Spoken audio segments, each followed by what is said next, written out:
اللهم صل على محمد امام موجود ہے، اس وقت بھی وہ حاکم ہے، اس وقت بھی وہ زمین کے وہی حاکم ہیں، دلوں کے وہی حاکم ہیں۔ زمین کے اندر جتنی بھی معصوم چیزیں ہیں ساری موتی ہیں ان کی، یہ ہمارا عقیدہ ہے۔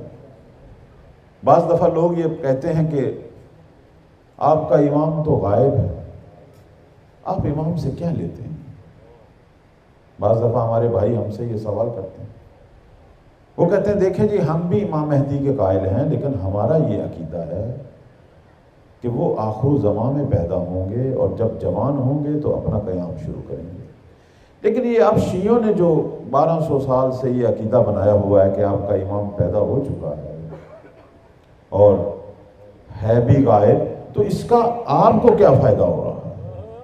ایک سوال ہے۔ اور بعض کا یہ بچے جوان بھی مجھ سے پوچھتے ہیں کہ یہ ہم سے سوال کیا جاتا ہے، تو اور آپ کا اگر آج مزاج ہے تھوڑا سا تو میں اسی سوال کے جواب میں چند نقطے بیان کروں گا۔ صلوات پڑھنے پر محمد و آل محمد۔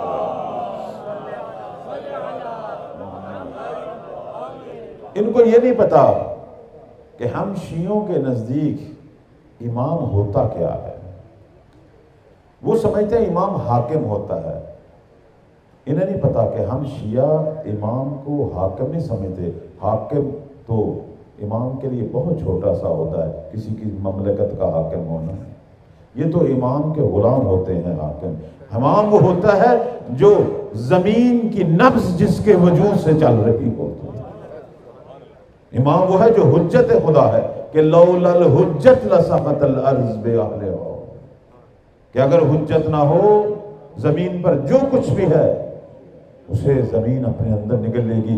اگر آج اس زمین پر نظام تخلیق چل رہا ہے، نظام رزق چل رہا ہے، ہواؤں کا نظام چل رہا ہے، شب و روز جاری ہے، وہ اس لیے کہ زہرا کا لال ایک حجت خدا زمین پر موجود ہے۔